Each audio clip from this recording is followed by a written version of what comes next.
What if the future of the British monarchy, an institution that has survived 1,000 years of war, revolution, and scandal, was currently hanging by a single fragile thread? We're not talking about a political uprising or a financial collapse. Instead, the greatest threat to the crown today, in the spring of 2026, might be a simple question of biology. A question that Prince Harry and Meghan Markle have spent years trying to outrun.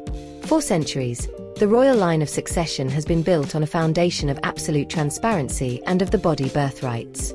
But as the world watches the Sussexes retreat further into their California fortress, that foundation is starting to crack. The whispers that started as internet theories have now entered the mainstream, fueled by seasoned royal experts and a series of bizarre inconsistencies that even the most loyal fans are starting to notice. This isn't just a family feud anymore. It's a high-stakes chess match where the prize is the very legitimacy of the throne. When Prince Harry and Meghan Markle's latest wedding anniversary arrived just a few weeks ago, the silence was absolutely deafening. In years past, this would have been a global media event, marked by glossy tributes and carefully timed PR leaks. But this time, nothing. No public messages from King Charles, no congratulatory posts from the Prince and Princess of Wales, and surprisingly, not even a peep from the Sussexes themselves. It felt less like a private celebration and more like a couple realizing that their royal stardust has finally started to dim. Meghan Markle, who usually navigates the media like a seasoned pro, stayed completely out of the frame. Prince Harry, once the most popular man in Britain, looked more like a man caught in a cul-de-sac of his own making. The world didn't just give them privacy. The world started to give them indifference. But that wasn't the whole story. While the public was focused on the silence, the so-called faux royal tour of Australia was already in the works, a move many see as a desperate attempt to stay relevant as their official ties to the monarchy are systematically dismantled. The atmosphere changed permanently in late 2025, when King Charles did the unthinkable by initiating the formal process to remove the style and titles of Prince Andrew. The King sent a clear message. No one is untouchable. The precedent was set. If a son of the Queen could be stripped of his Royal Highness status and his titular dignity, what did that mean for a son who had effectively resigned and moved across the Atlantic? The Andrew precedent is the shadow hanging over every move Prince Harry and Meghan Markle make in 2026. It proved that the Crown is no longer interested in waiting things out. The patience of the palace has evaporated, replaced by a clinical, legalistic approach to protecting the institution. And it was in this climate of uncertainty that Angela Levin decided to pull the pin on her biggest grenade yet. Angela Levin isn't just another commentator. She's a woman who has spent decades inside the royal orbit, and when she speaks, the establishment listens. Recently, she stopped hinting and started demanding answers. Levin brought to light the one thing the Sussexes have been desperate to avoid, the legal legitimacy of Archie and Lilibet. The British Constitution is very specific about who can sit on the throne, and it requires a child to be born of the body. Levin's claims weren't just about gossip. They were about the very legality of the line of succession. She pointed out that the lack of transparent medical documentation and the total departure from royal tradition weren't just personal choices, they were potential red flags. Why, she asked, were the doctors' signatures missing from the traditional palace easel? Why was there such a delay in the announcement of the birth locations? If there were even a shred of doubt about the biological origins of these children, their places in the royal order aren't just at risk, they might be legally void. To understand why this is such a shocking revelation, you have to look at the history of royal births. 4 generations. The Lindo Wing moment was the gold standard for royal transparency. Think of Princess Diana or Kate Middleton stepping out into the cold London air just hours after giving birth, showing the world the new heir. It's a grueling tradition, and one that many have criticized, but it serves a vital constitutional purpose. It provides the public with visual and medical assurance that the line of succession is secure. Historically, the Home Secretary was even required to be present in the room to verify the birth. While that specific rule was later modernized, the spirit of transparency remained. But when Meghan Markle arrived, that script was tossed into the shredder. There were no hospital photos, no clear medical bulletins, and a series of conflicting reports about when and where the births actually took place. This wasn't just about privacy. It was about a total blackout of information. As these accusations surfaced, the moon bump theories, once relegated to the darkest corners of the internet, started to be discussed in editorial offices. People noticed the way Meghan Markle's silhouette seemed to change inconsistently, or the way she could squat in high heels while supposedly 8 months pregnant. While Prince Harry often dismissed these as cruel and racist conspiracies, the lack of a simple, traditional birth announcement created the vacuum where these theories thrived. In the royal world, secrecy is the enemy of legitimacy.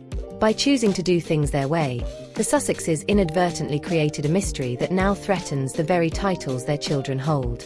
If the births didn't follow the of the body protocol, then under current law, those children cannot inherit the titles of prince and princess. Princess, let alone a spot in the line of succession. But the mystery doesn't end with the hospital room.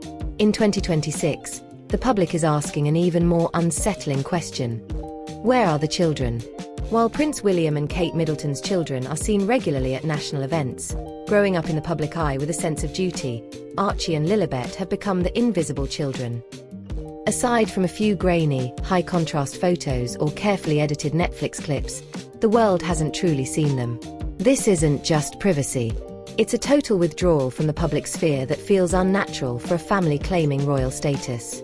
When a child is in the line of succession, they aren't just private citizens. They are part of the state's future. By keeping them hidden, Prince Harry and Meghan Markle haven't just protected them from the paparazzi. They've made them the subject of intense global speculation.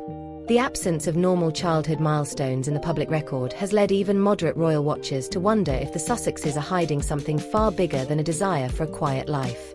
Prince Harry's reaction to this mounting pressure has been anything but calm. Instead of providing evidence that would silence critics once and for all, he has turned to his favorite weapon, the lawsuit. Prince Harry has become one of the most litigious royals in history, threatening anyone who dares to peek behind the curtain of his new life. But here's the thing about legal threats: they don't project strength. They project fear. Every time his lawyers file a new claim, the public asks the same question. What is he so afraid of? If the rumors were baseless, a single medical record or a definitive statement from the attending physicians would end the conversation. Instead, Prince Harry swings wildly at the media, looking less like a protective father and more like a man trying to hold back a flood with a toothpick. His fury hasn't buried the story. It has guaranteed that the world keeps digging. And in a courtroom, you can't just shout privacy. You have to provide discovery. This is the ultimate danger for the Sussexes. If Prince Harry dares to take these claims to a high court, he opens himself up to the discovery process. In a legal battle over defamation or privacy regarding his children's births, a judge could demand the very thing he's been trying to avoid: medical records, hospital logs, and yes, even DNA samples. A courtroom doesn't care about your Netflix brand or your personal truth. It cares about biological facts. The moment a judge orders a DNA test, the game is over. For a couple that has built an entire empire on controlling their narrative, the prospect of an impartial court system stripping away that control must be their worst nightmare. It's the kryptonite to their brand. If the results confirm the rumors, the exposed truth would erase the last scraps of their credibility overnight. But the pressure isn't just coming from the media. It's coming from the very heart of the British government. In 2026, the discussion around the Titles Deprivation Act has reached a fever pitch. Originally used to strip titles from peers who fought against Britain in World War I, this ancient piece of legislation is now being revisited by MPs who believe the Sussexes have brought the monarchy into disrepute. With the Prince Andrew case as a blueprint, Parliament is exploring ways to ensure that royal titles are only held by those who meet constitutional requirements. There are growing calls for a formal inquiry into the Sussex lineage. This isn't about being cruel to a family. It's about the legal framework of a nation. If the king is forced to act, it won't be because he wants to hurt his son. It will be because the Prime Minister and the Cabinet insist on protecting the integrity of the crown. The Sussexes are no longer just a family issue. They are a state issue. And behind the scenes at the palace, the strategy is becoming clear. The men in grey, senior advisors to King Charles, are playing a long game. They've watched as Prince Harry and Meghan Markle burned bridges, and they've calculated that the best way to protect Prince William's future reign is to let the Sussex branch slowly wither. In 2026, we are seeing the final stages of this isolation. By excluding them from major state functions and remaining silent during key moments like anniversaries, The palace is effectively delisting them from the royal brand. They are being treated like any other celebrities, which may be exactly what they fear most. Without the royal prefix, their value in America diminishes rapidly. They risk becoming just another wealthy couple in Montecito with a podcast few people are listening to. While legal pressure mounts, their financial foundation is also beginning to crack. In March 2026, reports emerged that Meghan Markle had effectively ended her partnership with Netflix for her lifestyle brand. The official explanation was that the streaming giant wasn't the right fit. But industry insiders suggest a different story, one where corporate backing had already begun to dry up. The Netflix era of the Sussexes, which began with massive promise and a reported $100 million deal, now appears to be ending quietly. Without the steady influx of cash from major deals, the cost of their 16-room Montecito mansion and extensive security becomes a heavy burden. They are shifting from global icons to content creators trying to sustain a faux royal lifestyle on a shrinking budget. Meghan Markle's attempt to pivot into the lifestyle space with American Riviera Orchard was meant to be her comeback. A brand positioned as the royal world equivalent of modern luxury lifestyle empires. But by the summer of 2026, it has struggled to gain real traction. The core issue is simple. You can't sell authenticity when the public is questioning your past. When your brand relies on high society and royal connections, but those connections are weakening under scrutiny, the entire image starts to feel hollow. Consumers hesitate, trust erodes, and perception becomes everything. Without a strong foundation of royal legitimacy, Prince Harry and Meghan Markle risk becoming just another celebrity couple in an industry saturated with them.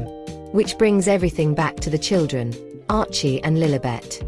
They are the innocent figures at the center of this constitutional storm.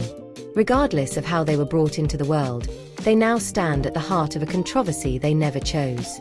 If these allegations were ever officially proven, the consequences for them would be historic.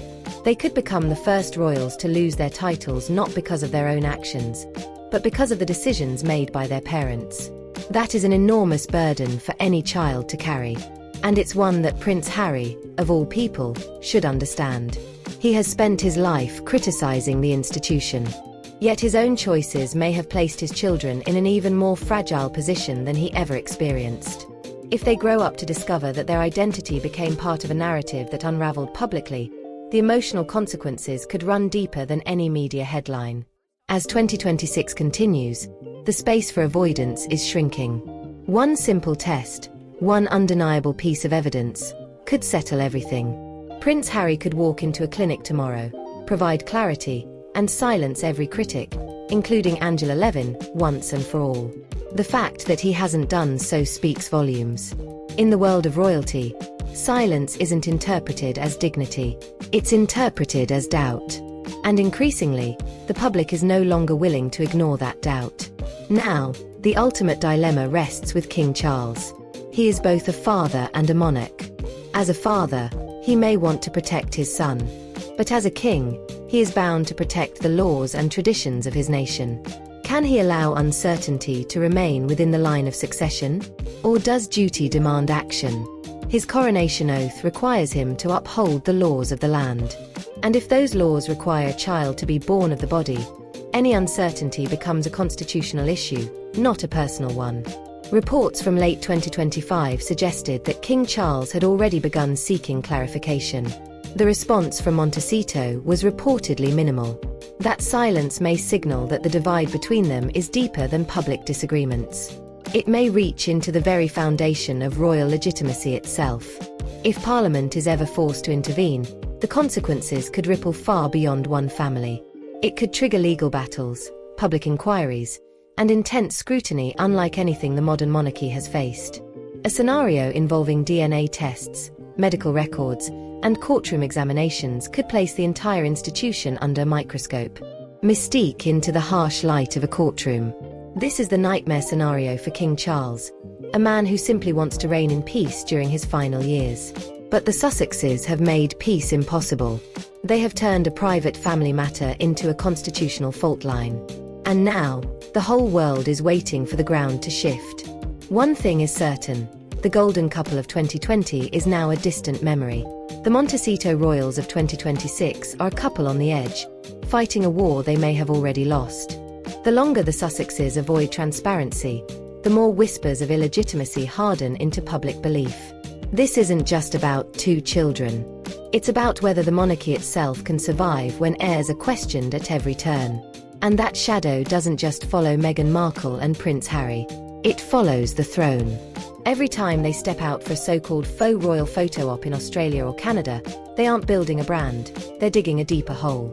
The public can sense when they are being sold a script. And right now, the Sussex narrative is full of holes.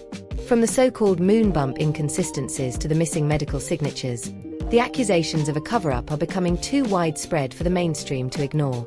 Even major American news outlets, once firmly supportive, are beginning to ask tougher, more uncomfortable questions about transparency. Angela Levin's warning wasn't just personal. It was a spotlight on an empire beginning to unravel. If the truth were ever to come out in court, the consequences would be devastating.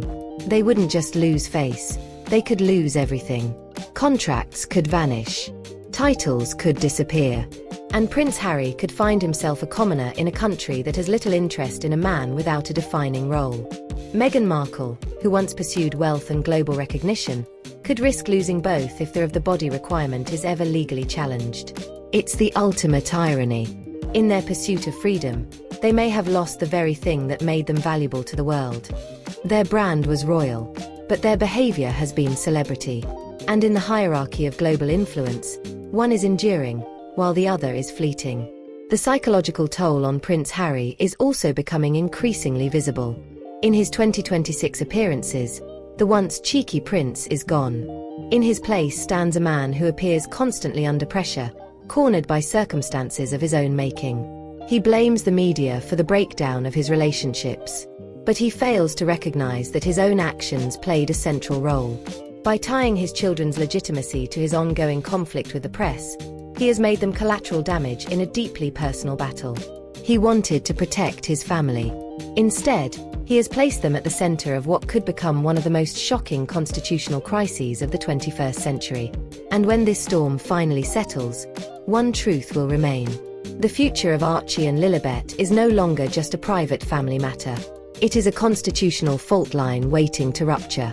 Monarchies survive on bloodlines. It is the foundation upon which kings rise, queens reign, and dynasties endure. Without transparency, every title held by the Sussex children becomes a question mark. And a monarchy built on questions cannot stand. Meghan Markle, who once positioned herself as a modernizing force for the crown, now risks being seen as someone who has undermined it. Her silence doesn't come across as dignity. It appears calculated, strategic, and increasingly difficult to defend. Prince Harry, once adored across the world, now appears as a man battling shadows, responding with threats instead of clarity. He doesn't project strength. He projects fear. And nothing is more dangerous to the crown than a prince who appears afraid of the truth. Perhaps that is why they continue to run. Because deep down, they understand what exposure could mean.